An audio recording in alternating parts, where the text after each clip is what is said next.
সংবাদ সম্মেলনে নাহিদ ইসলাম মোটা দাগে 3টা দাবি করেছেন। একটা হচ্ছে ওই নিউ ইয়র্কের ওই ঘটনার দায়ে কনসুলেট জেনারেলের পদত্যাগ দাবি করছে।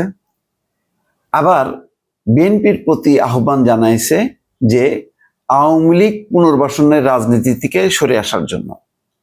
3 নম্বর, শাপলা প্রতীক পাওয়ার দাবিতে এখনো অটল আছে এনসিপি।